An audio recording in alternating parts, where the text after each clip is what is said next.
Where does that dead beer go? It comes here and lives forever. This is the Kosher Sommelier Podcast. I'm Andrew Breskin, the Kosher Sommelier. Each show, we will discover some of the amazing stories and personalities in the world of wine. Wine tasting, winemaking, fine dining, and one of my favorite subjects, the wine business. So pour yourself a glass and enjoy the conversation. We're here, San Diego Distillery. We're going to keep it casual today. This is really fun. We're here with Trent Tilton, the owner and head distiller and head everything. Head janitor. Bottler. And candlestick maker. Yes, all the above. San Diego Distillery in beautiful, are we in Spring Valley? Mm-hmm. Spring Valley, California, in San Diego. In the county of San Diego. The county general of San Diego. We're not in the forest right now. It's not a waterfall that we're hearing. It's actually the beautiful sound of barrel-aged beer flowing into the distilling tank. Into the boiler. Into the boiler. That is the boiler, yes. I'm a little bit of an amateur when it comes to that's why we'll go over some of the terminology, the science and of what's going on here. But this is a terrific space, and it's really neat to see this. A little bit of context. We just tasted some passion fruit. Is it a brandy? So technically, yes, because anything made from fruit will be called a brandy. Okay, so we're having the distilled version of a passion fruit habanero wine made by a local vintner. Made locally that Trent yesterday turned into this fantastic product that came out at about 160, 170-ish. Yeah, I gotta check the proof today. Yeah. We watered it down to around 120, and it's just the most amazing.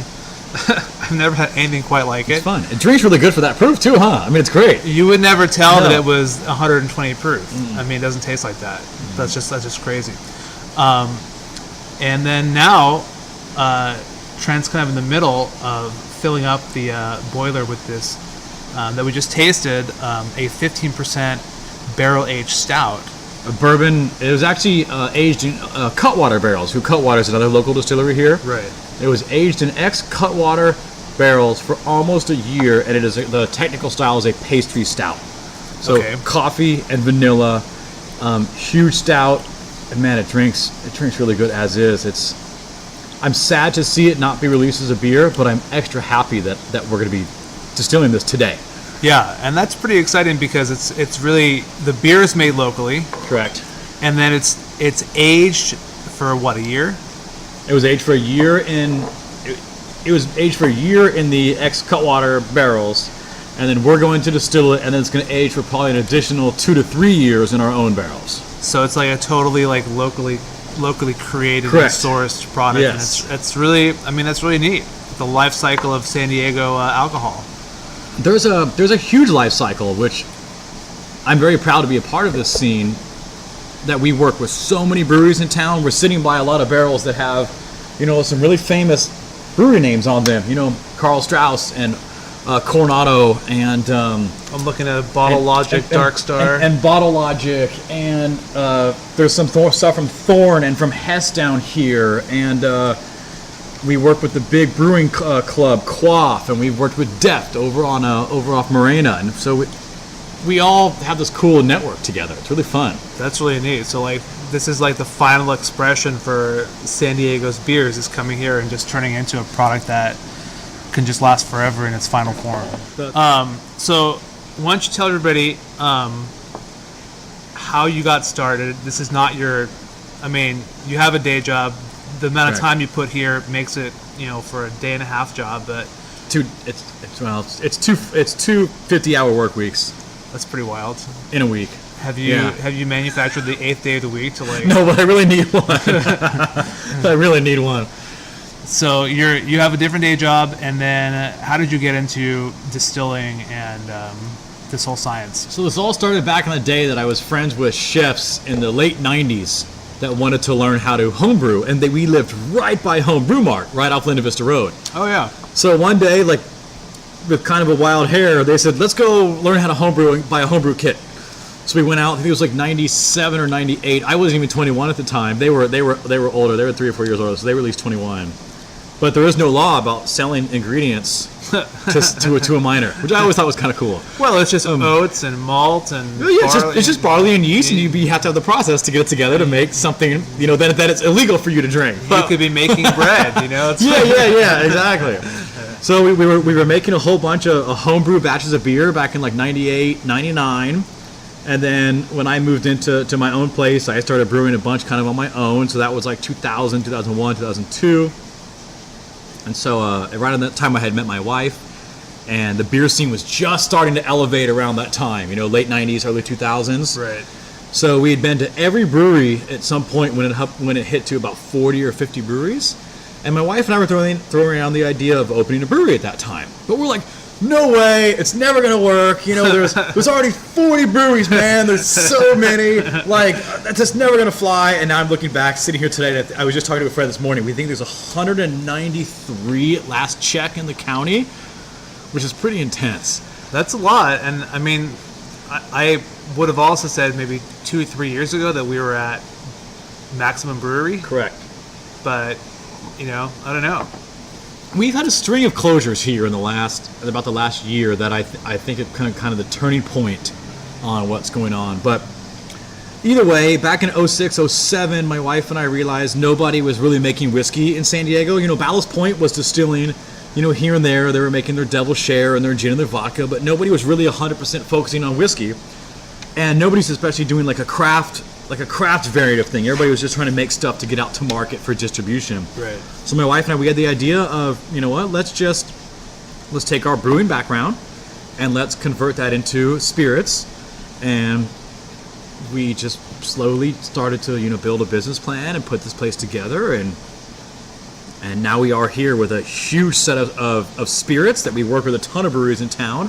All of our core lineup is generally based upon beers. And now we distribute in a couple states, and we have our first order going international next week. Wow, where? To Australia. Whoa. Yeah, so super stoked on all this. That's crazy. Yeah. So I guess instead of going to the beer scene, you just want to become part of the life cycle of the beer scene.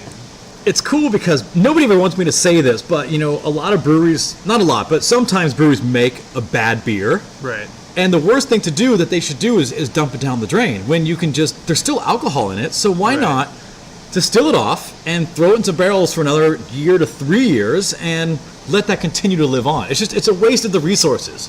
Okay. I never thought about it that way. That's pretty wild.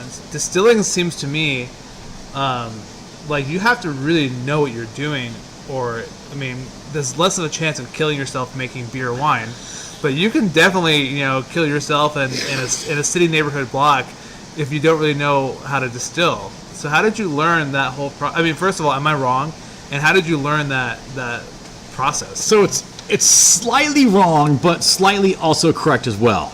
Because we are dealing with flammable vapors, right? So anything that comes off the still generally comes off over what they call, where the term proof came from, which is at 57.3 or 1.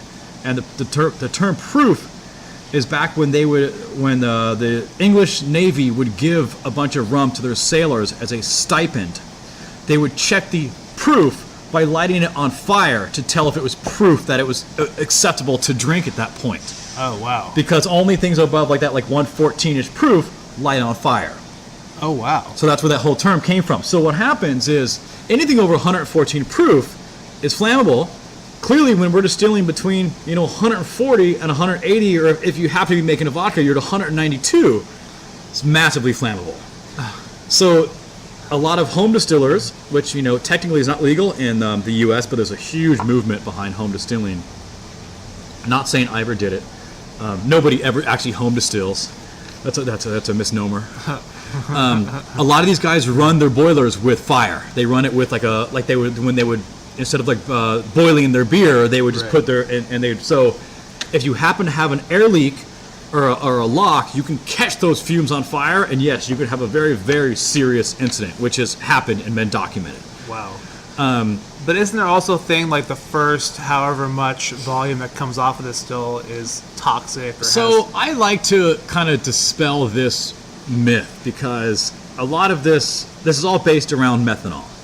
And that's what the very, very first stuff that comes off of still is acetone and methanol, like below about 135 degrees. So it's the very first runnings. So it's easy to say, okay, I'm not going to drink this and throw it away. So the amount of methanol that actually comes off during a distillation run, if you were to blend that in with the rest of the run that is still a good run, there's actually not enough methanol in it to have an issue. You'd have to be drinking a ton of methanol and never follow up with any ethanol to have an issue. So you'd have to bottle that stuff straight in order for it to have any. And have a lot of it. Yeah. And it's really not even pleasant to drink. I've put it on my tongue before just 'cause I want to know what that flavor profile is like, and it evaporates and sucks all the moisture out of your mouth. It's very unique.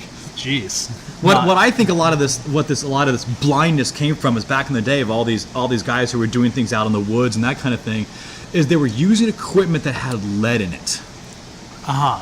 And that's where I think they were getting symptoms of lead poisoning versus methanol poisoning. Interesting. Well, listen, why don't you just break it down like distilling for dummies real quick? Just, I mean, for argument's sake, let's assume that winemaking is you take the wine, you take the grapes, you turn it into grape juice, you let it ferment, there's a series of filtering and pouring off, and then it has a secondary fermentation, and then you have basically wine. Correct. Distilling is taking an existing alcohol product or a product or a natural product that could turn into alcohol, getting it kind of halfway there, and then turning it into a full-on alcohol. Well, you always have to start with something that has alcohol that has been fermented, that has alcohol in it. Okay. So just like whiskey is made from any type of grain, so barley, rye, rice, so any grain becomes a whiskey. Right. Anything from fruit becomes brandy. Sugar source is a rum. And then anything distilled over 190 proof can become vodka. So that's where the distinctions for that come from. So basically in distilling, all you're doing is bringing, the example I always use is say you're at your house and you're boiling water. There's all that vapor that's coming off and going into your kitchen, right? Yeah. All you're doing in distilling is collecting that vapor and turning it into the liquid that comes off. And the reason why you can do that is because ethanol separates from water at 173 degrees. So it's a much lower, so it's lower by about 40 points. So by slowly loading the still with this beer and bringing it up to a close to boiling temperature, all of that vapor, of that ethanol vapor, is just going to come off, and we're just collecting that. That's how simple distilling actually is. Okay, so there's a difference there between starting with a beer and starting with a grain. The grain, you've got to do something to it to turn it into. It's got to ferment for. You have to mash it and ferment it, and you would basically, like when I make our whiskeys, I'm basically making a beer sans hop and sans boiling. Right. Okay. That's all. Yeah. So this is going to go in the tank, and we can hear it dripping in right now, and it's almost at the point that you're going to want to shut it down or whatever. Yeah. In just a second. We're getting close, but I got to continue on with my Amaro tasting that I'm personally doing today as well. Sweet. And then, so how long? I mean, like practically speaking, because most people, including myself, never get to see this like in real life. But like the beer's going in, you're gonna fill it up. It's gonna be full in about 5-10 minutes, and then you're gonna turn on the boiler. Correct. It's gonna get to a certain temperature, and then once it's stable at that temperature, the still is going to collect those vapors and then condense them down into a different container. Correct. So then, basically, in minutes, you will have the distillate from this beer. We do have to take, it's a little cold in here this morning. What are we, about high 50s, low 60s maybe? Yeah, it's definitely cooler today. We've got to take about 300 gallons of liquid to bring it up to boiling, which is no small task and requires a massive amount of electricity from our lovely provider that we have in Southern California. It's not, I bet it's not solar in here today. It's not cheap either. But yeah, so in about 2 hours, I'm thinking by about noon, about 1 o'clock, we should have some of the first runnings from this distillate. The boiler is actually running and starting to fire up and warm things up as we're dumping into it. Right. But just from the point that it hits the temperature, the steam is going to rise. You will collect that, and that will be the. That will be our first runnings. Yes. Okay. Wow. And what's that going to clock at in terms of proof? My first runnings always come off around 180 because I have a unique distillation method where what I do is I call compression, where at the very top of the still, where we're looking at, there's a bunch of windows that people can visualize a still. There's a big column on top of this pot, and there's a bunch of windows. And underneath each one of those windows, there's a plate. So the vapor travels through these plates and eventually goes to the very, very top to the piece. There's some copper lines that go into it. It's called a deflegmator. It's a really cool word. That's a word I've never heard before. Deflegmator, yeah. Deflegmator. Yes. So it's basically a pre-condenser, which means so the vapor is going to travel up that column and it's going to hit that thing, which actually will then cool that vapor. So the vapor will travel up to the deflegmator and then it will condense and actually fall all the way back down in the pot. That's called reflux, if you've ever heard the term called a reflux still. Vapor goes up, condenses. I'm doing these cool hand motions you can't see on a podcast, but vapor travels up, condenses, and drops all the way back down, and it becomes this oval, this cycle that goes up and down. So by changing the amount of water flow and or condensing power that goes to the deflegmator allows us to control the proof on the backside of this still. So if we have more cooling power that goes to that, we run off at a higher proof. So we can run off between like 180 or 190. So all that really, really early temperature stuff that we talked about, I will take all that really nasty acetone and methanol and condense that down into a much smaller variant than you would on like a pot still that's more on like a bell curve style. The way I distill is in multiple segments of a bell curve.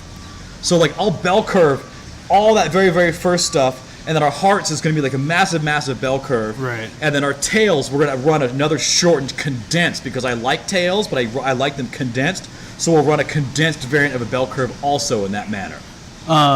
Okay, before I ask you, like, just to, we'll explain it again, but is there a difference in the taste between what comes out in the very beginning, what comes out in the bulk in the middle of the curve, and then the stuff that happens at the very tail end? Correct. There's 4 segments, and we can dictate them by almost taste and aroma. First one is called 4-shot, what we talked about, methanol and that stuff. We discard that. To be honest, it goes on my floor and I mop with it. It's great. It cleans up everything because it's basically acetone, right? Which is a byproduct of fermentation. All that stuff's a byproduct of fermentation. Next one we get to is called heads. That's when it gets to be like these different variants of acetyl alcohols that actually, a lot of times they smell really good, they smell really fruity, and if you blend some of those into your final spirit, they age really well. Then you get into the hearts, which is why it's called hearts, because that's that super beautiful drinking component of your run. But because you are in like that pure vein of ethanol where the still sits, there's not a lot of flavor profile to it. It's still flavorful, but it doesn't have that big, massive flavor profile that a lot of people expect. And that's when you go into tails.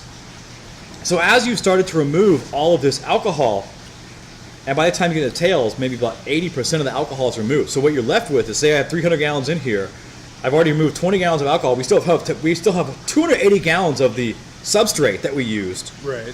So when that's still coming off, that's all flavor. But you start to get these different variants of alcohol that get these really large and unique tasting qualities about them. So the flavor gets bigger, but the variation gets bigger. It gets bigger and weirder. So it's really hard to kind of, So it's a component of the final. It's not. A distillery's house flavor profile comes generally from how much of the heads and the tails they use along with the hearts. Interesting. I never thought about it that way. So, are those tails also a product of like, just the gunk and the bacteria on the walls that kind of give this room its distinct character, or is that just a product of what's in the tank at that time? It can be. I mean, we definitely have like a house bacteria that just naturally occurs in the air. We do all of our fermentation. It's all open top. So yes, we add yeast, but we ferment for quite a long time for a distillery, which allows a lot of natural yeast and bacteria to get in, which gives us some of our house flavor profile. Right. But the way you generally run the still and the style of your still is generally what dictates kind of your house flavor profile. Right. A lot of our stuff, which we have all this beautiful stuff, we should at least try a couple of these things while we're talking about it. Right? Yeah, definitely. I just want to ask you, so with the deflagmator. Is that what it's called? Deflagmator. Deflagmator? Flag, yeah. Deflagmator? That was close. You were very close. That was pretty close for... I think it actually has an A in it, too. It's a German word, I believe. That's an AE. I think so. Got some of those characters, got some dots on top of letters and whatever. Exactly. So the steam goes up, and then it shoots it right back down. If we're running power to that. If you're powering that. Yes. So after how many cycles, or how does it know, or you tell it? I dictate that by controlling the amount of flow to it. So as soon as we're done with that very initial junky stuff, I want to get us into like the real hearts. So I turn it off to start letting the power ultra to go down, and that allows all the core spirit and the proof to drop to get us into where we need to be. Right. Okay, so we've got here like a ton of different stuff to discuss and talk about. We had the habanero passion fruit brandy just now, which is pretty incredible. Do I have any? Oh, hand me the sample that we added. The agave one? That I added a touch of sugar to. Right, so this is our little bit brandy liqueur with the passion fruit. That was some raw agave syrup added to that. Oh man, that's good. It needs a little more water, but man, it drinks really well. I don't know. To me, it's pretty much right there. I can't sell a liqueur at like 100 proof, you know. So, I mean, Drambuie and all those guys are. Drambuie is 40, but once you get into the, I mean, my first thought always goes to like a rusty nail with Scotch, because I don't know a rusty nail. Equal parts Scotch and Drambuie. Oh, I've never had that. Orange twist or whatever. Okay. Yeah, it's one of my go-tos. Yeah, you know. All right, sweet. Why don't we get to work on some of these whiskeys that you have? So the first one I'm going to pour you is one of the first ideas. I'm going to pass that. Yeah. First things that we talked about in our beer theme of stuff is bourbon by federal law has to be at least 51% corn. So what we did is we chose that minimum, and then I also took my favorite beer in the world, which is a Vienna lager that uses a huge portion of a malt called Vienna malt, and we did 49% of that. So we did a very unique beer-based version of a bourbon using this huge bready, toasty, sweet style of malt, and then crossed it with the corn. So bourbon also has to be, I mean, correct me if I'm wrong, but in a freshly charred oak casks? Bourbon has to be in new, and it's funny because the law specifically does not state cask, it states container. And there's definitely been some interpretation about what people state a container is, but the general definition is considered cask. Interesting. So what I wanted to ask you was regarding the difference between tasting wine and tasting spirits. What is your preferred way as an expert to really evaluate whiskey or any sort of a spirit? Okay, so I'm going to bring us over. What? Do you have a water dropper down there? I don't know. Okay, let me grab you one real quick, because my preferred method is to always use water and sensory. Sensory to me is real big. Like we talked about distilling and those different areas of the foreshot, the heads, the hearts, the tails. I can do an entire distillation run by not drinking a thing, but doing it based 100% on aroma, which is really kind of fun. That's what I really like about spirits. So the very first thing I do, of course, is just like with anything else, is always just nose it. Where we had this really cool mini Glencairn glasses. Yeah, these are pretty small but really effective for. They concentrate aroma really heavily because there's such a small opening on the top, which is why I find these great glasses especially for distilling, because you can easily pick up if there's anything kind of weird. I'm getting a lot of aside from oak, but some chocolate and that honey. Even the honey doesn't have much of aroma, but there's definitely a warmth. This particular batch, I think I get a lot of cherry on. There's definitely a fruitiness. This is 57%. Yeah. It's not drinking like something that's particularly high proof, and it's not aged for that long in the barrel, is it? This batch was about 9 months. Our next batch coming out will be almost 3.5 years. So I mean, for 9 months in the barrel, I mean, this is like, it's tremendously elegant. We're unique because to me, I think that the chasing the numbers game of having to hit 2 years or straight or whatever, blah blah blah, is fairly ridiculous. Because if something tastes super stellar at that time, then who cares the number behind it? And this was one of those cask picks. And it's, I mean, in my experience with some of the really young whiskeys, it just tastes like a little bit like lumberyard wood polish type of a flavor. And people always state the green, like fresh cut grass. You get this really like grass, like clean grass quality, that kind of stuff. And we have that. We've had that in some of our really, really early stuff. I mean, you can only beat Father Time so much when it comes to distilling. But every now and then you come across a special barrel that's fairly young, and I have no qualms in releasing that. Is it? It's truly barrel by barrel, isn't it? 100%. We have a membership club that we did. It was a really amazing tasting. I think we did 29 barrels side by side, and it was 3 different distillates that went into those barrels. So basically, almost like 10 barrels each had the same distillate in them. Right. And they were all done back to back to back. It was kind of a cool study that I did a few years ago because we wanted to see what that effect was. And it was unbelievable what the differences were between barrels. People always say it's, 60 to 70% barrel is the flavoring in whiskey, and I do not disagree with that. What do you think? I mean, what do you think it is? Like, we're in a relatively small space. The barrels are just, they're right next to each other. It's not like, you're in Kentucky and like there's this rick house and that rick house and the temperature variance, whatever. I mean, like if everything's in the same, definitely the same kind of, 20 feet apart from each other and 20 feet up and down too. What is it? We're unique in the sense that we use so many different size barrels. We use 5s, 8s, 10s, 12s, 15s, 23s, 30s, 53s, and 59-gallon barrels. So that said, that's all different. Right. However, I really think this comes back down to a human element and or nature, just like we're dealing with yeast, which is, humans can only control yeast and fermentation so much. Right. We try to guide it the right direction, but it never means it's going to hit that direction. All these barrels are made from trees, and these trees grow in different areas. And one grows next to a stream and gets a different set of minerals. Another tree grows, 6 feet away, and maybe an animal died there, at some point, and it got a different set of minerals. All these different trees have all these different, just like as humans, they're all slightly different. Right. And then you take that into account. You cut these trees down.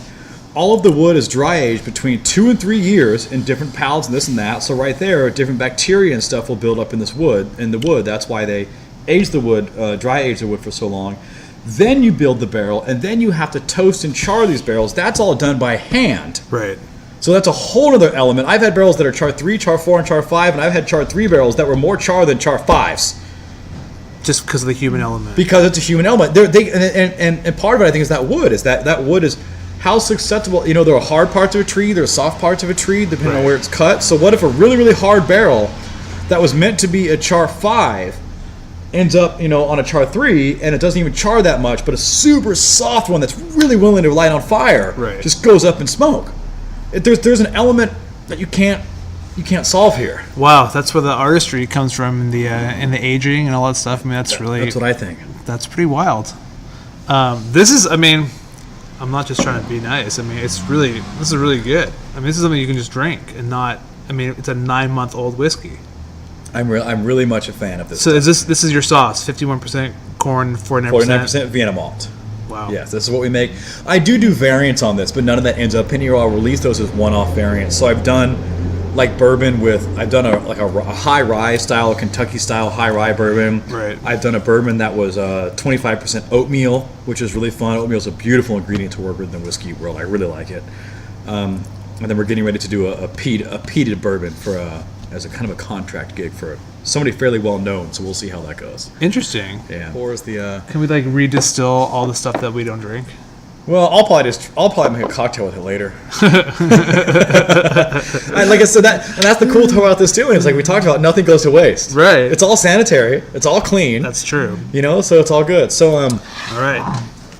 The next one we're going to move on to is actually one of my favorites, and it's become one of our best sellers. Has this beauty, and just pour whatever you feel free. Is our rice whiskey. Our rice whiskey was very much. It was fashioned off two different rice whiskeys I've had out of Japan. One called Fukano, the other one called Oishi, that were brought into the U.S. by a friend of mine. And right, those are pretty big now. yeah, they were so inspirational on their flavor profile that I said, you know what, I gotta make something like this. So we started making rice whiskey out of white and brown rice, and it's like the most delicate, like floral, really beautiful, just style of whiskey, and it just some people I found haven't liked it because I think the flavor profile has this slight like sake style, rice underpinning, and they're not used to it. So I'm tasting this. It's really what is the proof on this one? 112. Okay, so this is the same as the basically the same as the previous one. It doesn't have the fruitiness. I don't know if I would have guessed that sake flavor that you were saying until you said something, which is that happens all the time to me with wine. Like you say you taste the green apple, and all of a sudden you taste the green apple, and even though you're having like a Cabernet, it's like But it's definitely it's got some nice spice and some kind of punchiness to it that it's very floral. I think it's very floral. So yeah, that's one of our house kind of flavor profiles. Is floral is kind of across our range. Yeah. Floral and fruity is kind of across our range. And that's from the heads? No, so it can be from heads, but see, I'm getting the lingo down. You're nailing it. A lot of this is actually based upon our yeast and our fermentation temperature. If anybody has a beer or a wine background, most people realize that things generally ferment cleanest, as in for flavor profile, between depending on what you're dealing, between 65 maybe 70, 72 degrees. We ferment over 100 a lot. Your rice and your oats and your whatever you're doing. Anything we make in house ferments between 95 and 110 degrees, which is a very, very large, it's a very high fermentation temperature. It stresses the yeast out, and they throw off a lot of off flavors. But to me, those are off flavors that I enjoy when it comes to distilling, because we do get this big fruity floral quality, and the substrate I think always comes through pretty well too. This is really special. This is really special, and this is also 9 months or so? No, that stuff's 2 years plus. Almost everything else we're gonna have now is almost 2 years old. Okay, wow, that's really. I'm actually out of all this stuff that was only 6 months because we've sat on stuff for so long. Wow. Yeah. So wait, just back to the tasting. When I sip it, what do you do? Oh, so we didn't even finish. That's right. So you always smell. I smell mouth open and mouth closed. I did them back to back, and will a lot of times then revert back, because you will get different characteristics because you're blending in different portions of air and different quality. Because when you do have your nosing glass and you're breathing mouth open, you're also still getting some of it also through your mouth as well, and you get a different blend of it. Wow. Okay.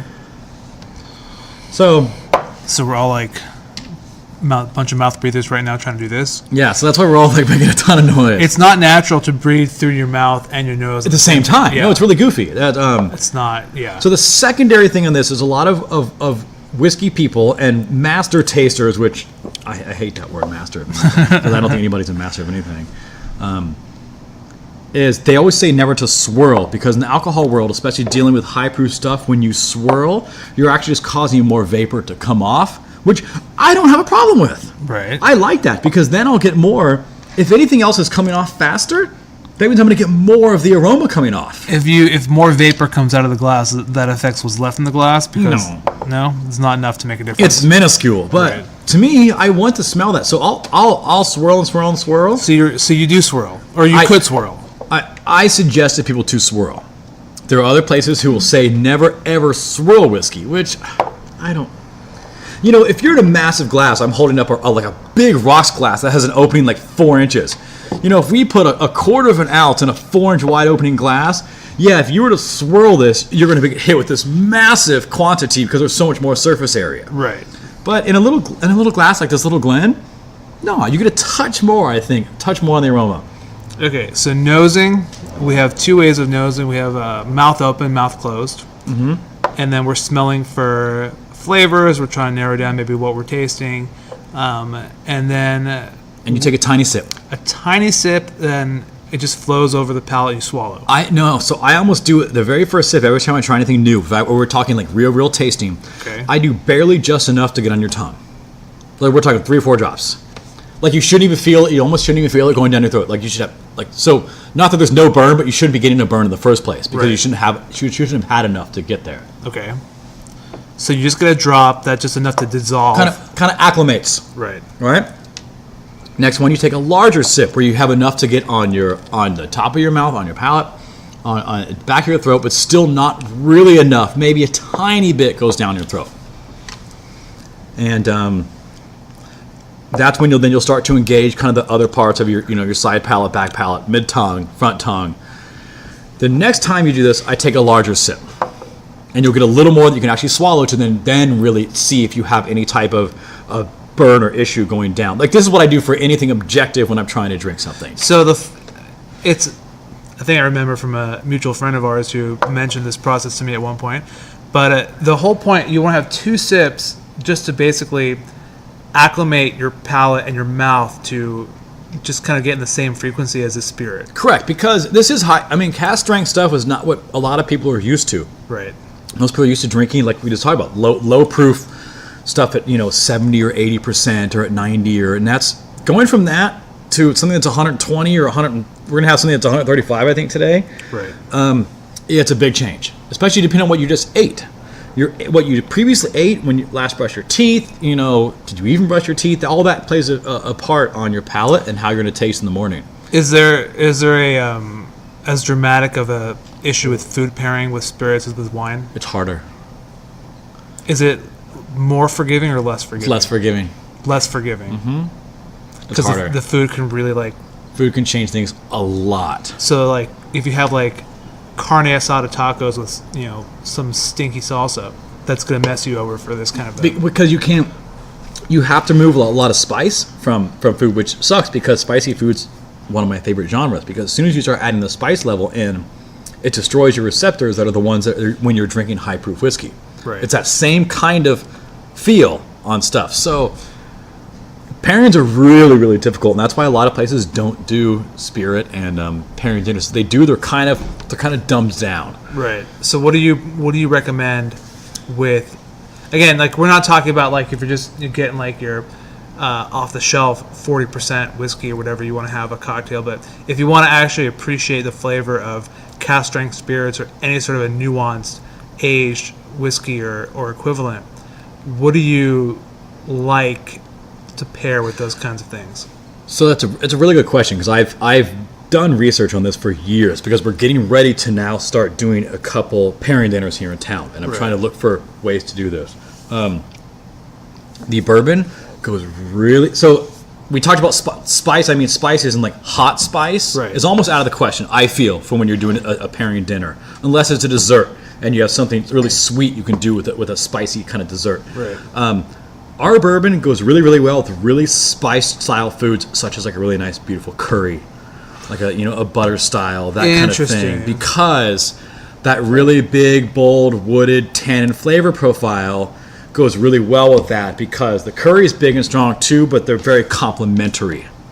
So it's okay to pair with big seasoning, just maybe not spice, hot spice seasoning. But big seasoning goes really well, because the high proof on this will cut a lot of that kind of stuff as well. What about rich foods? So we're going to move on. Those are next. Rice. This rice whiskey is so delicate and so light. It sounds super cheesy, but this goes really great with Chinese dishes. With a nice chicken and broccoli, in a white sauce, or even sushi or that kind of stuff. Just because sushi is so light and delicate as well, you don't want anything to overwhelm that either. I can see this as some sort of a rich soup or one of those, bone broth based correct Asian soups with egg or something. Even if you're just drinking and hanging out with friends, those rolls in the clear wrappers, with shrimp and chicken and pork and stuff in them, from a Vietnamese place. Mm-hmm. So I see our rice with a lot of that.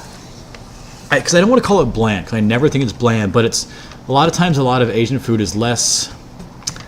It's not this. No, it's not the one I'm looking for. It's really complex and flavoring, but it's not a lot of. It's hard to describe. I don't know where I'm going with that. I mean, the ingredients are pretty, They're clean and they're true. Yeah. They're true to character. They're fresh. That's what I'm looking at. Like because in Asian food you don't need a ton of stuff to make it taste really good because they're doing such nice, well-rounded food. And I think that's why the rice also works really, really well in that vein.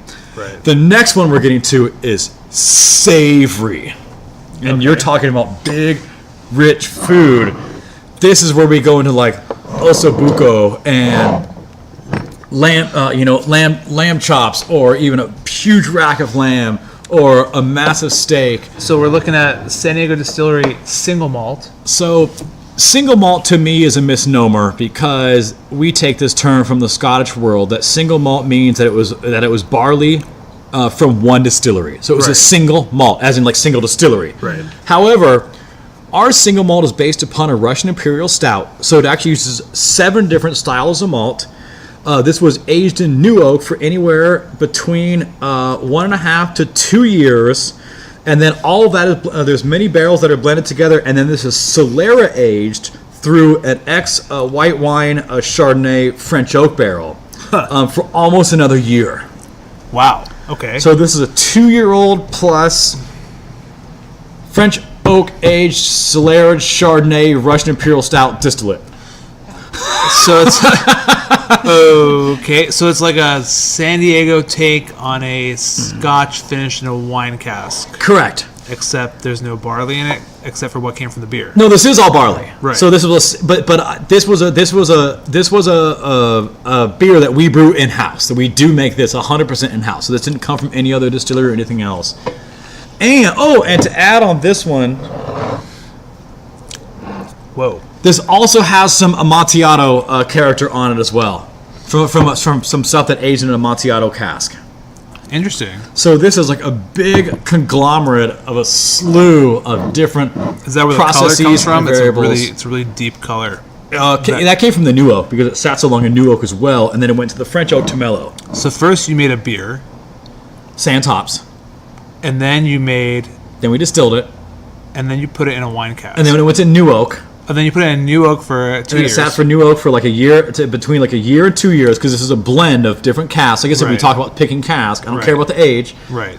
So there's probably 6 to 8 different casks that went into this blend, and then it went into an ex-Chardonnay French oak barrel. And then where did the Amontillado come in? That was one of the casks that I had seasoned, one of the new casks that I had seasoned with Amontillado. Wow. Okay. So that's where this gets really complex when it comes to blending. Wow, that's that's pretty good. This is really, really, really strong. It's got a intense. I mean, the new oak I think really shines through on this one. I'm not such like a new oak guy, but I can really appreciate like this one's 123 proof, so it is a big, stinking, massive proof. Anything over 120 is when you start to get in kind of the big boy numbers. That be prepared that this is going to be intense. This is really intense, and this is why you were talking about. This will hold up to almost anything that you throw with this in a food pairing. Right. And this is my meat pairing with whiskey. This is a beautiful skirt steak or a big chunk of lamb or a big ossobuco, and you're pulling the out of the bone. You're pulling the. It can stand up to the richness. I mean, there's a lot going on. This is made with 7 different styles of grain: two-row, Vienna, black, roasted, special beet, chocolate, and brown malts. And all the last half of those malts I all listed were all what they consider in the brewing world adjunct malts that are all just flavor malts. And that's why this thing is a massive bomb of insanity. I couldn't have put it a different way. That was better than that. That's wild. Okay, wow. That's really impressive. So we have 2 more. We have 2 more to go through. So save your drama so we can get home. So luckily I'm gonna be here all day, so I'm okay. And the next one is so the next one is called Oat Smoke. which is along the same lines. This was a specialty whiskey we made about 2 years ago. I believe this cask is 2.5 years old, I believe, at this point. Is there a date? It's 30 months. Yeah, it was 30 months. Yeah. So this was we built the blend for this one. This is a distilled Russian Imperial Oatmeal Stout with about 15% peat smoked barley. So what we're doing is we're taking the last whiskey that we had that had no smoke in it, but was still a hugely rich flavor, and actually trying to make that even worse. So the oatmeal has this beautiful, silky, smooth quality to it, but then the peat is like this big, like aggressive brother on the back end that comes through and just plows through the rest of this whiskey. So there's chocolate and there's silk and there's smoke and there's all this. I call this a drama whiskey. I'm listening to you describe it, and that's exactly what I'm experiencing. But let me just get this straight. So this is only 15% peated whiskey. Yes. Okay, so 15% peated barley. Yeah. So the barley, you fermented the barley here. Yeah, we did this ferment 100% here. Correct. Okay. And the beer is also your own beer? Oh, this was a recipe that we kind of worked on with somebody else, but that's a different story for a different time. Interesting. Okay. But yeah, this was made 100%, and this was in our old facility, but same still, same everything. Yeah. That's really cool. So it's a combination of fermenting your own grain and using an already fermented product like the beer. No, there was nothing fermented. No, we mashed and fermented this ourselves. There's no beer in this. Oh, okay. This is basically a beer recipe. This is basically like a smoked stout beer recipe is what this is. Oh, wow. That we made here in house. Okay, so you make you do the process, and pardon me for sounding like an idiot, but you do the process as if you were making a beer, and then you ferment it. 100% correct. Boom. Okay. So like Stone smoked porter, this is more of a smoked stout. Aha. Yeah, that's all. Wow. This is also like really. It's got like a lot of stuff going on here. So now this is the oldest peat we've put out at this point. I call it peat affectionately, but it's not P-E-T-E, P-E-A-T. This is a big stinking pour. The proof's pretty reasonable. I think it's around 120. Does that bottle say? This one says 114. Okay, this was a lower variant, but this is 100% peat. So it's no joke. With our distillation method, we'd never gotten into we distill in a really unique manner as well that we distill on grain. In a lot of the distilling world, what happens is they will mash a beer, which means all the grain is there, and they mix it with water, right? And they take off all the liquid and they ferment that out, just like you would make a beer. They do that in Scotland and Ireland and everything else. We have a unique method that what we do is we mash on grain, of course, because that's how we convert the starch to sugar. We pump all of that into a fermenter, so it ferments on grain. So all the grain is still in there at the same time. And then when that's done, we pump all of that out into the still, and we distill on the grain. So all the grain is in the still during distillation. So usually you said you cook the grain and you ferment it, and then you pour it off, and then you just distill the liquid. Yes, most distilleries in the world only distill. I call it clear, but they distill clear liquid, not with no solids. Right. But we distill it with all the solids. Wow. And the reason why is because we get all that extra flavor. Partly like why we were talking about like Hawaii whiskeys have like such that big aroma, like that single malt and that oat smoke that we just had. They're massive pours because we distilled with all of that grain in the still and all those flavors. I relate this back, like, once again, we're back in our kitchen, right, and we're making tomato soup, and your whole freaking house smells amazing. Well, all of that all that grain in the still is also going to contribute to it being smelling and having more taste and more aroma and everything else. Wow. What's the best way to learn about tasting spirits besides the obvious, which is tasting spirits? But, is it just practice, or what do you think? My best advice is to get to be good friends with, your local bar that has a reasonable whiskey selection, and just even if they just, have Bullet and Four Roses and, or some simple scotches, Macallan 12 or whatever, just go in and I tell people this, they always think I'm crazy. They go in and get a pour of Bullet and go and get a pour of Macallan 12 and just buy them side by side. Sit there. If you don't own the bottles, if you don't want to own the bottles, go in and see the difference between American whiskey and, like we talked about drinking today and just doing that, smelling it, an aroma and what do you get on the flavor profile, and go to your Macallan 12 and go back to back and just taste back and forth and train your palate on what different things taste like. I'm a big proponent of side-by-side tastings that aren't even in the same genre. Right. Or if you really want to be obnoxious, we have a shelf of if there's a new whiskey I see, I generally just buy it if it's something that seems really interesting. We have almost 300 whiskeys in our collection. So if I'm cooking dinner, I'll tell my wife, go pick me something. And we do it totally blind, and she'll bring me a Glencairn of it, and she goes, okay, what is this? And we just go through and taste things and smell and try to think about what is this that was just given to me. So tasting blind, tasting with an open mind, and not being afraid to, it's funny because I think people have more tendency to spend like $40 on the bottle than to go to a bar and pay 12 or 15 for a pour. Like psychologically, people are just kind of like, but it's a great investment because you can taste 4 or 5 different things for the price of one bottle in the store. Correct. And then you'll see and you can tell what you like. Yeah. And then more importantly, to learn why it is, over time, why it is that you don't like something. Correct. And that's why I suggest even doing different segments of the whiskey, venue, is just to see, what do you like? Bourbon? Do you like Scotch? Right. Are you on the Japanese side? Do you like smoke? Do you not? Right.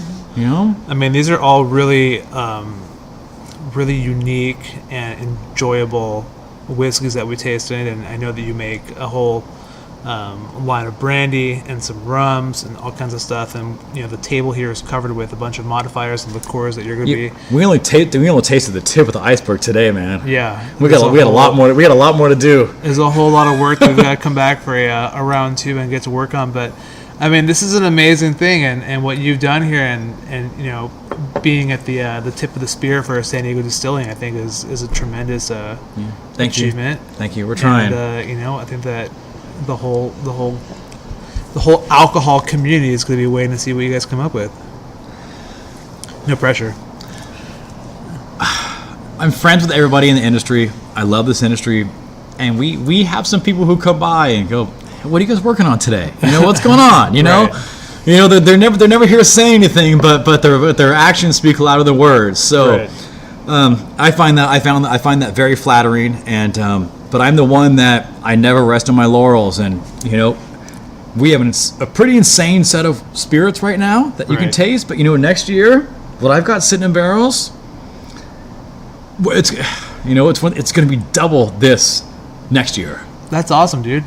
And the year behind that I'm already working on, oh my god! It's another through the roof calendar year. It's a great luxury to be able to experiment, and to if you have a vision of something, you can just do it. Yep. And if it works, I'm very lucky to be in that, and that I can not stress out about making the same thing over and over and over again, but I can make basically whatever I want and be able to put out a set of spirits that are like this, because this doesn't exist in many places. No, this is really tremendous. So listen, we're all watching nervously the still and waiting for those first drops of. Yeah, we are. I know. Waiting for the first drops of the what do you call that? Oh, that was something. We just heard a noise there. No, so that's just the still. There's pressures that are always changing internally and externally on that, and there's a bunch of valves and stuff that do that. So that's what. So something's heating up, and we might be getting close. So yeah, we're all watching patiently as this first drops of, what do you call that, white dog? Yeah, the white dog come out. White dog coming out into a carboy that's precariously perched on an empty barrel. Yeah. And we will let you get back to your craft over here. Yeah. Cool. Awesome, man. Thank you very much. Trent Tilton, really appreciate it. Head distiller, San Diego Distillery. Thanks for listening to the Kosher Sommelier Podcast. Follow us on Facebook and Instagram, where you can be part of the Kosher Sommelier community. That's Kosher, SOMM. Until next time, cheers.